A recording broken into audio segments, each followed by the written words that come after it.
नमस्कार।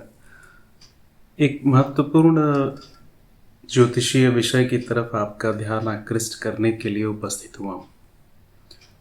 आज शाम को अंग्रेजी माध्यम में एक इंटरनेशनल फोरम पर ये चर्चा चल रही थी। ज्योतिषियों का एक समूह था जिसमें कि एस्ट्रोलॉजी के almost every walk of astrology उसके मेंबर्स मौजूद थे। कुछ नाड़ी ज्योतिषी थे, कुछ लाल किताबी थे, कुछ वेस्टर्न एस्ट्रोलॉजर्स थे, कुछ पराशरी के विद्वान थे। चर्चा का विषय ये था कि क्या किसी भी जातक के लिए या क्या ज्योतिष में कोई यूनिवर्सल रेमेडी जैसी भी चीज़ होती है या नहीं, और होनी भी चाहिए या नहीं। लगभग बराबर बराबर हिस्सों में बटे हुए लोग थे। कुछ का कहना था कि ज्योतिष में कभी भी कोई भी चीज़ यूनिवर्सल नहीं होती है। ये members to members, native to native, अलग अलग जातकों के लिए अलग अलग उपाय या रेमेडीज़ होते हैं। हमारा कहना ये था कि गुरु धारण करना ये सर्वश्रेष्ठ उपाय है, और ये एक ऐसा उपाय है जो यूनिवर्सल है। किसी भी देश, काल, समाज, परिस्थिति में किसी भी जाति, वेशभूषा, भाषा, लिंग का व्यक्ति इस उपाय को कर सकता है, आजमा सकता है, और इससे होने वाले लाभों को भी जब चाहे तब चेक भी कर सकता है। अब ये गुरु धारण करना क्या होता है, हम में से अधिकांश लोग परिचित हैं। अपने यहाँ तो परंपरा के अनुसार गुरु घराने निश्चित होते थे। पिता के गुरु उनके पुत्र से पुत्र दीक्षा ले लेता था, और फिर वो उस मंत्र का अभ्यास करने लग जाते थे। और भक्ति का भी जो चरित्र है वो आज के समाज की तरह पहले इतनी व्यभिचारिणी भक्ति नहीं थी। इन गुरु जी के पास भी जा रहे हैं, उनके पास भी जा रहे हैं, उनके पास भी जा रहे हैं। स्वार्थ लोलुपता में भक्ति भी आधुनिक समय में व्यभिचारिणी हो गई है। खैर, वह हमारा विषय नहीं है। गुरु धारण करना या गुरु से मंत्र दीक्षा लेना क्यों एक सर्वश्रेष्ठ और सार्वभौमिक ज्योतिषीय उपचार है, ये हमारा आज का विषय है। सबसे पहले तो गुरु को समझा जाए। बहुत सारे लोग जो वास्तव में अहंकार में डूबे हुए हैं, उनका कहना यह है, हमने तो भगवान शंकर को गुरु माना है, हमने तो हनुमान जी को गुरु मान लिया है, हमने तो भगवती को ही गुरु मान लिया है, हमने तो किसी पुस्तक को गुरु मान लिया है। वास्तव में यह अहंकार है कि हम मनुष्य रूप में किसी भौतिक गुरु को मान्यता नहीं देना चाहते। और अहंकार के साथ साथ यह यूं समझें कि प्रकृति की मर्यादा भी है कि वो चाहती है कि आप अपने गुरु से न मिल पाए। गुरु दीक्षा होना वह एक असाधारण घटना है। वह मनुष्य का पुनर्जन्म है, वह आत्मा का उत्कर्ष है। आप देखिए कि लौकिक और पारलौकिक सभी भावों में जो सर्वश्रेष्ठ भाव है वो गुरुत्व का भाव है। मैं इसको अवतारी भाव से भी ऊपर की चीज मानता हूं। कारण क्या है? तो गुरु गोविंद दो खड़े काके लागो पाए, ये तो सब जानते ही हैं। गुरु को हमने, हमारी सभ्यता ने गोविंद से भी ऊपर आदर दिया है। अवतारी भाव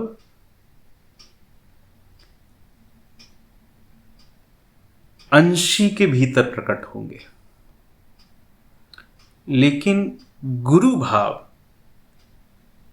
यह सदैव ही गुरु और शिष्य दोनों के मध्य घटता है। आजकल बहुत सारे लोग इस प्रश्न को लेकर के जूझते रहते हैं कि मैं गुरु खोज रहा हूं, जो वास्तव में पूर्व नियत है उसको खोजने वाली बात है। ये कुछ कुछ विवाह खोजने जैसा ही है। जितना पूर्व निश्चित वैवाहिक संबंध हैं उससे भी कहीं अधिक पूर्व निश्चित गुरु और शिष्य के संबंध होते हैं। एक व्यक्ति के भीतर गुरु तत्व का या उसकी आत्मा के अंदर गुरु भाव का उदय होना, ये मानवता का शिखर है। और आप यूं समझें कि आत्मा जिस सर्वोत्कृष्ट वस्त्र को धारण कर सकती है, जो सर्वश्रेष्ठ अभिनय मनुष्य द्वारा किया जा सकता है, वह गुरु होना ही है। और ये अभिनय कहाँ है? यह तो एक दैवीय संपदा है। अब देखिए, गुरु की आध्यात्मिक शक्ति से जो शिष्य है वो आडोलित भी होता है, प्रकाशित भी होता है, आंदोलित भी होता है। और वास्तव में गुरु से शिष्य का जो प्रथम मिलन है, ये शिष्य के वायु तत्व का शोधन है। और हम ज्योतिष में जानते हैं कि वायु तत्व शनि प्रधान है, शनि वायु प्रधान है, यानी कि जहां वायु तत्व है वहां शनि है। और जब इस शनि का शोधन गुरु के माध्यम से हो जाता है तो यूं समझा जाए कि शनि चूंकि स्वयं दुख रूप है, मंद शनैश्चर काल, गुरु से प्रथम मिलन, संभाषण, उनके उपदेशों को हृदयंगम करना, इतना ही हमारे दुखों को दूर कर देने के लिए पर्याप्त है। अब अगर गुरु शब्द को देखा जाए, ये गुरु शब्द 5 वर्णों से मिलकर के बना है। और ये 5 वर्ण पंच तत्वों का प्रतिनिधित्व करते हैं। इन 5 तत्वों में जो पहला वर्ण, जो पहला अक्षर है, वो ग है। और ग ये जिह्वा के मूल भाग से इसका उच्चारण होता है। इसका उच्चारण स्थान जिह्वा का मूल स्थान है। और आप कभी यह प्रयोग करिएगा, जब आप दीनता प्रकट करते हैं तो वो आवाज यहीं से निकलती है, जिह्वा के मूल से निकलती है।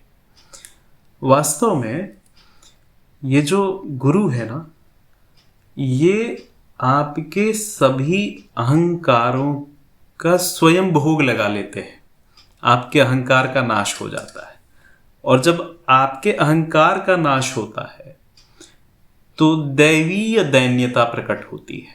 यह दैवीय दीनता यह बड़े काम की चीज है। जिसमें प्रकट हो गई उसका कल्याण समझें। और इस गौ के बाद उ वर्ण आएगा। यह जो उ वर्ण है, यह उदय को चिन्हित करता है, उदय का प्रतिनिधित्व करता है। और यह उदय क्या है? मानवीय देह में दैवीय चेतना का उदय। और इसके बाद र वर्ण आता है। र वर्ण जो है, इसका उच्चारण स्थान मूर्धा है। और र स्वयं में अग्नि बीज है। ये मनुष्य की सभी तृष्णाओं का, शिष्य की सभी तृष्णाओं को तत्क्षण जला करके राख कर देती है। और इसके बाद एक और उ आएगा। यह जो उ है, इसका उच्चारण स्थान होठ है। और एटाइमोलॉजी के विद्वान जानते होंगे कि सभी वर्णों का जो नियंत्रण केंद्र है वो होस्ट ही है। आधुनिक न्यूरोसाइंस कहता है कि सर्वाधिक घनत्व जो न्यूरॉन्स के एंडिंग्स का है वो होठों के ऊपर है। और यही कारण है कि ये होठ जो होते हैं वो मानव की पूरी सुंदरता को एक तरह से डिसाइड कर देते हैं, और इनके लिए न जाने कितनी कविताएं और शेर व शायरियां कही गई हैं। और सबसे अंत में विसर्ग है। यह विसर्ग अनंतता का द्योतक है, और यह विसर्ग जो है, ऐसे तो ये वर्णछिन्नता से प्रारंभ हुआ है, लेकिन ये अनंत की तरफ जा रहा है। अब गुरु की जितनी परिभाषाएं हैं वो इसी के एटाइमोलॉजी में ही आ गई।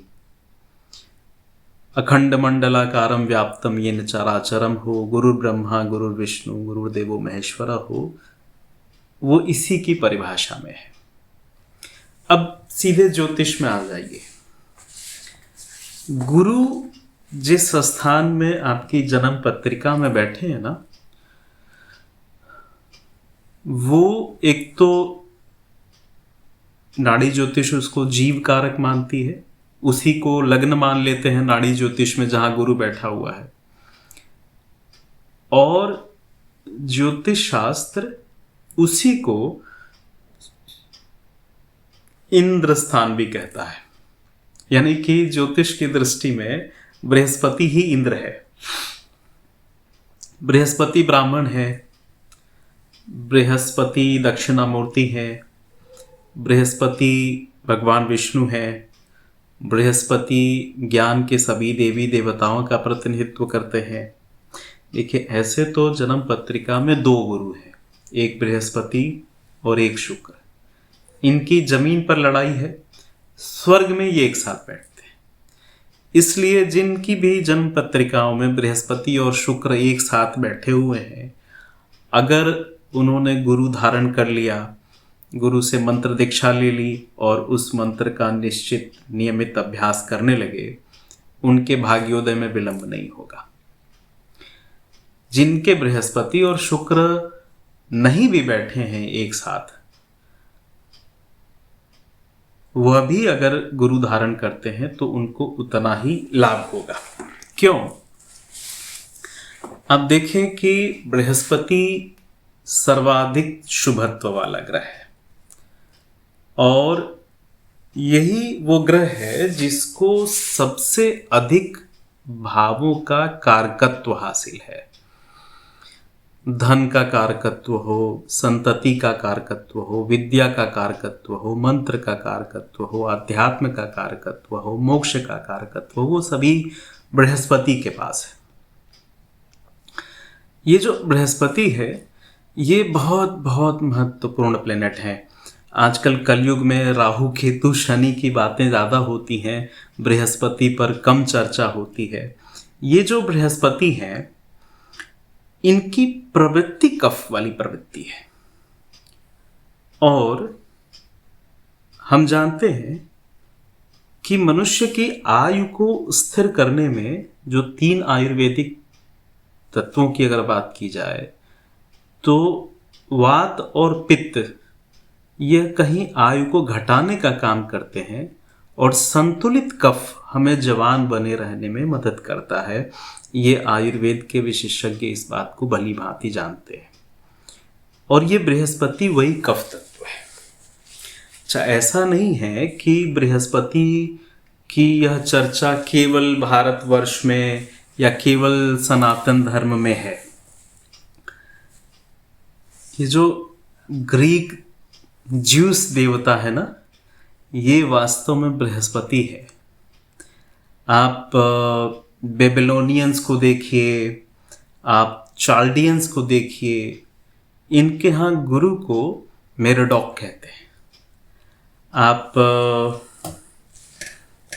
मिस्र में एक देवता है, इजिप्टियंस का देवता है, जिसको अम्मोन कहते हैं। ये अम्मोन वास्तव में जुपिटर ही है, गुरु ग्रह ही है। और इसके अलावा अभी एक फिल्म आई थी, आपने देखा होगा, फिल्म का नाम था थॉर। ये जो थॉर है ना, ये नार्से लोगन का बेसिकली बहुत बड़ा देवता है। वहाँ पर ये शक्ति का देवता माना जाता है। अब प्रश्न ये उठेगा कि हमारे गुरु कैसे होंगे। देव लग्न की कुंडलियों में गुरु को अगर देखना हो तो बृहस्पति से देखिए, और अगर दैत्य लग्न की जन्म पत्रिका है और उसमें गुरु को देखना है तो आप पहले शुक्र को देखिए, फिर बृहस्पति को देखिए। आप अपना गुरु कैसा होगा, गुरु का रंग रूप कैसा होगा, वो किस देश में रहते होंगे, ये आपको उत्तर मिल जाएगा। ऐसे तो बहुत पुराना प्रश्न है कि गुरु को कब कहाँ कैसे खोजा जाए, लेकिन हमारे ऋषि कहते हैं कि ये तो वास्तव में गुरु होता है जो शिष्य को खोज लेता है। अंग्रेजी में भी कहावत है कि when student is ready the teacher appears। तो वास्तव में है क्या, वो जैसे वैवाहिक संबंधों में दो अर्धांश एक दूसरे को खोजते हैं, वैसे ही आप ये मान के चले कि गुरु प्रकाशित अर्धांश है और जो शिष्य है वो अप्रकाशित अर्धांश है, और वो दोनों एक दूसरे को खोजते हैं। गुरु के प्रकाश से यह अप्रकाशित अर्धांश भी प्रकाशित हो जाता है और गुरु और शिष्य दोनों मिल करके पूर्णता को प्राप्त करते हैं। इसी को हमारे यहाँ शास्त्रों में ओम सहनावतु सहनौ भुनक्तु सह वीर्य करवावहे तेजस्विनावधीतमस्तु मां विद्विषावहे कहा गया। ये गुरु शिष्य एकत्व का बहुत बड़ा प्रमाण है यह श्लोक। अब ज्योतिषीय प्रश्न कि गुरु कब मिलेंगे, गुरु को कहाँ खोजें। देखिए, एक तो गुरु सबको मिलेंगे नहीं, बहुत लोगों को बहुत तरह के भी गुरु मिल जाएंगे। जिन लोगों की जन्म पत्रिकाओं में गुरु 1, 2, 5, 9, 12 भावों में है, उनको सदगुरु मिलने की संभावना अधिक है। और जिनकी जन्म पत्रिकाओं में गुरु दूषित हैं, राहु के साथ बैठे हुए हैं, गुरु पर क्रूर ग्रहों की दृष्टि है, गुरु ठीक नक्षत्र में नहीं बैठे हैं, ऐसे लोग स्वयं तो गुरु बन जाएंगे, उनको गुरु नहीं मिलेंगे। फिर भी अगर ज्योतिषीय दृष्टि से देखें तो गुरु कब मिलते हैं। अधिकतम लोगों को गुरु तब प्राप्त होते हैं जब गोचर का गुरु जन्मांग के गुरु के ऊपर से गुजर रहा हो, यानी कि जो ट्रांजिट होगा जुपिटर का, वो नेटल जुपिटर के ऊपर से हो रहा होगा, उस समय गुरु मिलेंगे। गुरु तब मिलते हैं जब अष्टमेश या अष्टम में बैठे ग्रह की दशा चल रही हो और वह अष्टमेश या अष्टम में बैठा हुआ ग्रह अष्टम से गोचर करते हुए किसी तरह से गुरु पर दृष्टि रखे। उस समय जो गुरु मिलेंगे वो सिद्ध गुरु मिलेंगे और वो उनसे जो मंत्र प्राप्त होगा उस मंत्र से शिष्य को भी सिद्धि प्राप्त होगी। तीसरी कंडीशन कि गुरु केतु की युति हो, गुरु बुध केतु की युति हो, गुरु शुक्र केतु की युति हो और राहु गोचर में इस भाव के ऊपर से गुजरे या इस भाव को दृष्टि देता हुआ गुजरे, उस समय सद्गुरु की प्राप्ति होती है। क्यों? क्योंकि राहु जो है वो मिरर है, शीशा है। वो जिस भाव से गुजरता है और जिस भाव पर दृष्टि रखते हुए गुजरता है उनको आईना दिखाते हुए चलता है, प्रकट करते हुए चलता है। तो वो मेरे सभी मित्र भाई बहन जो तमाम ज्योतिषीय उपचार करके थक गए हैं, जिनको जीवन में कोई आशा की किरण नहीं नजर आ रही है, वो एक काम करें कि जिस भी संप्रदाय, जिस भी गुरु के प्रति उनमें नैसर्गिक श्रद्धा आती हो, जिनके पास बैठ करके आनंद का अनुभव होता हो, क्षणिक आकर्षण नहीं, क्षणिक प्रभाव नहीं, अतीन्द्रिय आकर्षण, अतीन्द्रिय प्रेम जहां उत्पन्न होता हो, जहां समझ आता हो, उनसे निवेदन करें, याचना करें कि आप हमें मंत्र दीक्षा दें और अपने विधि संप्रदाय से प्राप्त जो मंत्र हैं, जो नियम है, उन सभी विधि निषेधों का पालन करें। आप देखेंगे कि न केवल दैहिक और भौतिक बल्कि बहुत सारा दैविक और आध्यात्मिक भी परिवर्तन आपके सामने दिखाई देने लगेगा। नमस्कार।